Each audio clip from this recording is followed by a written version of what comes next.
لاہور کے علاقہ تھانہ سندر کی حدود میں کم عمر گھریلو ملازمہ پر مبینہ تشدد واقعے میں پولیس نے فوری کارروائی کرتے ہوئے مرکزی ملزمہ کو گرفتار کر لیا ہے اور پولیس کے مطابق متاثرہ بچی ایمان فاطمہ پر تشدد کا مقدمہ اس کی دادی کی متعیت میں درج کرایا گیا ہے۔ ابتدائی معلومات کے مطابق مالک مکان نے بچی پر چوری کا جھوٹا الزام عائد کر کے مبینہ طور پر اسے تشدد کا نشانہ بنایا۔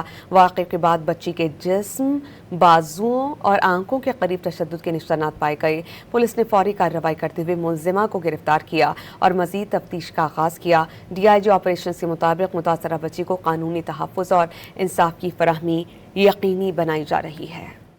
لاہور کے علاقہ تھانہ سندر کی حدود میں کم عمر گھریلو ملازمہ پر مبینہ تشدد واقعے میں پولیس نے فوری کارروائی کرتے ہوئے مرکزی ملزمہ کو گرفتار کر لیا ہے اور پولیس کے مطابق متاثرہ بچی ایمان فاطمہ پر تشدد کا مقدمہ اس کی دادی کی متعیت میں درج کرایا گیا ہے۔ ابتدائی معلومات کے مطابق مالک مکان نے بچی پر چوری کا جھوٹا الزام عائد کر کے مبینہ طور پر اسے تشدد کا نشانہ بنایا۔ واقعے کے بعد بچی کے جسم، بازوؤں اور آنکھوں کے قریب تشدد کے نشانات پائے گئے۔